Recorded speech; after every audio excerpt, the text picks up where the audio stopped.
আসসালামু আলাইকুম প্রিয় দর্শক, দুহার টিভির পক্ষ থেকে আপনাদের সকলকে স্বাগত। আপনাদের সাথে আছে আমি আবু সাইদ। আমাদের আজকের প্রতিবেদন পদ্মা নদী নিয়ে।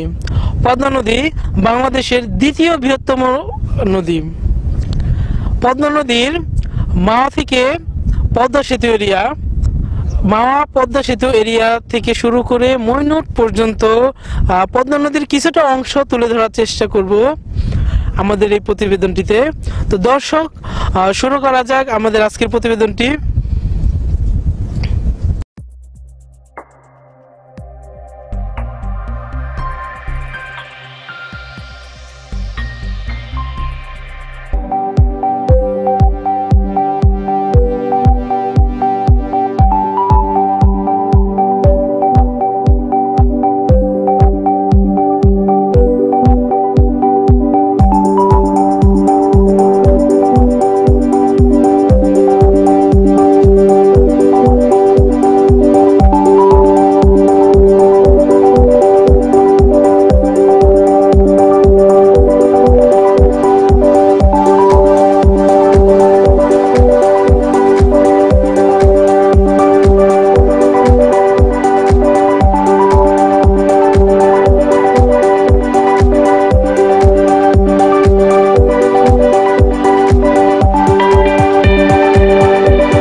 দর্শক, আমি এখন আছি মুকসুদপুর ডাকবাংলো। এটা আমাদের দোহারের মধ্যে অন্যতম একটি বিনোদনের স্থান।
নারিশা থেকে শুরু করে মেঘলা পর্যন্ত যে অংশটা নদীগর্ভে বিলীন হয়ে গেছে সেই অংশের চিত্র এখানে তুলে ধরছি।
দর্শক, এখন আমি আছি মধুচর এলাকায়। তো এখানে আব্দুল মালিক ভাই এবং আরেকজন আমজাদ ভাই, তো তাদের সাথে আমি কিছু কথা বলবো। আচ্ছা, আপনারা কেমন আছেন? ভালোই তো, ভাই রাখছে ভালোই ভাই, আমাকে বড় ভাই দোয়া। আচ্ছা, তা আমি আসার সময় এদিকে দেখলাম যে অনেক বড় একটা এরিয়া ভাঙছে। তো এখানে যে এই নদীগর্ভে বিলীন হলো এই স্থানটা, এখানে কিরকম লোকজন ছিল এই সম্পর্কে আমাদের কিছু একটু বলেন। এখানে ভাই যে যা দেখেন নদী পুরা বাড়ি ঘর আসলো, এখানে মনে করেন 2-4-5 হাজার বাড়ি ঘর হইতো, হে সব এই যে নদীতে ভাঙে নিয়ে গেছে গা, ভাঙে নিয়ে এক জায়গায় গেছে গা। আচ্ছা, এই 2-4-5 হাজার যে মানুষ ছিল আপনার বললেন, তো এই লোকগুলো এখন কোথায় আছে? এরিয়া আছে মানে হাসির মোড় আছে, দুবলি আছে, এই দোহার আছে, সাপখালি আছে, জফার আছে, আর কি বিভিন্ন জায়গায় একজনে একখানে গেছে আর কি ভাঙ্গিয়া বাড়িঘর।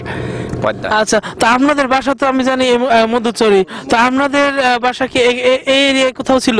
এই মধুচরে, এটা পুরাটাই মধুচর, এটা পদ্মা যা আছে পুরাটাই মধুচরের মধ্যে।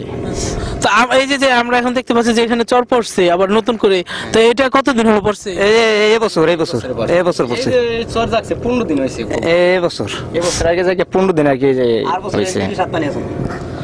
আর বছর 30-7 বানিয়েছিল না? এবার চর পড়ছে, এবারে একটু চর পরে একটু ধান টান লাগাইয়া সবাই আল্লাহর ইচ্ছা। আচ্ছা দর্শক, গত বছর এখানে প্রায় 30 হাতের মতো পানি ছিল, তো এখানে এই বছর নতুন আবার চর যাচ্ছে।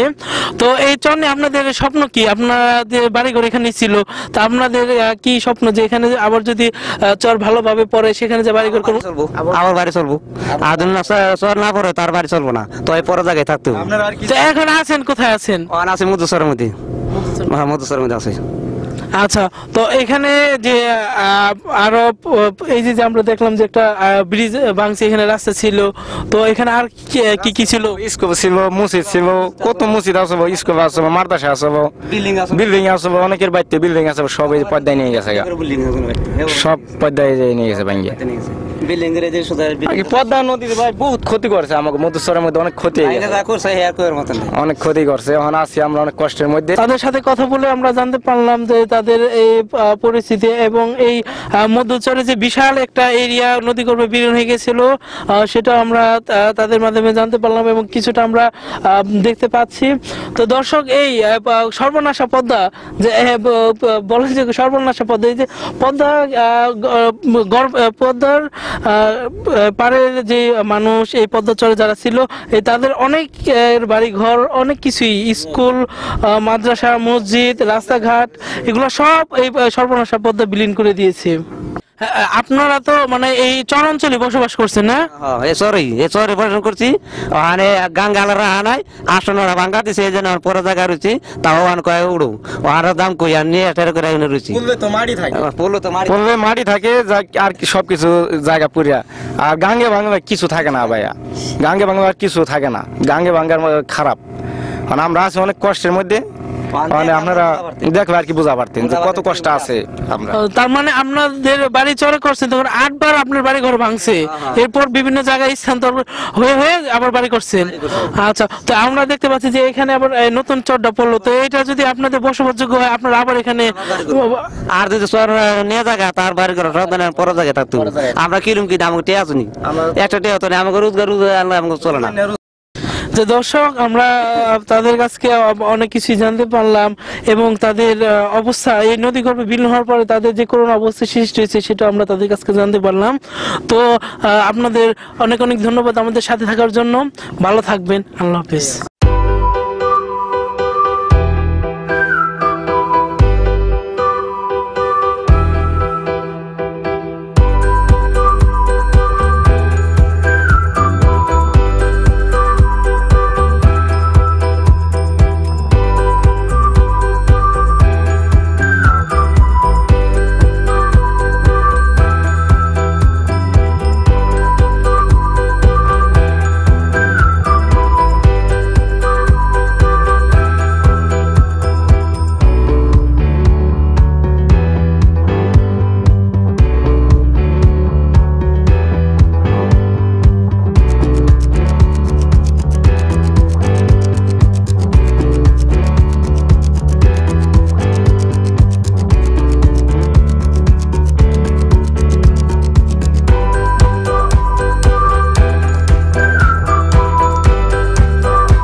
দর্শক, এখন আমি আছি মইনুট ঘাটে, মিনি কক্সবাজার।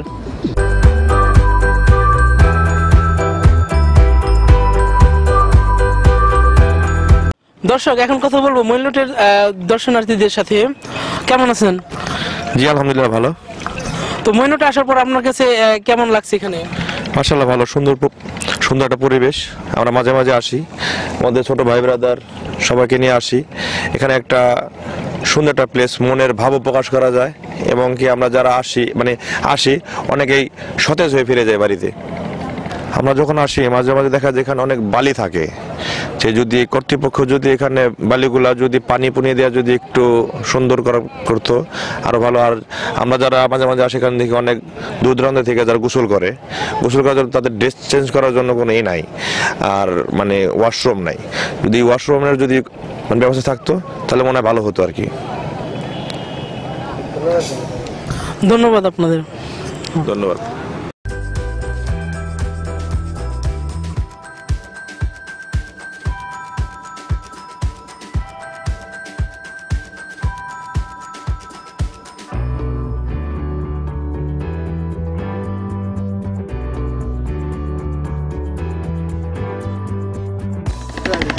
মইনুট আসার পর আপনার কাছে কেমন লাগছে?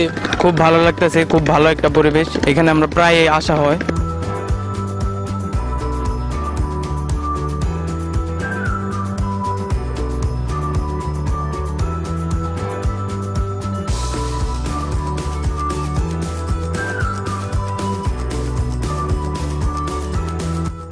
দর্শক, এখন বিদায় নেওয়ার পালা। ধর টিভির সাথে থাকার জন্য সকলকে ধন্যবাদ। আর অবশ্যই ধর টিভিকে সাবস্ক্রাইব করবেন। সকলে ভালো থাকুন, সুস্থ থাকুন। আল্লাহ হাফেজ।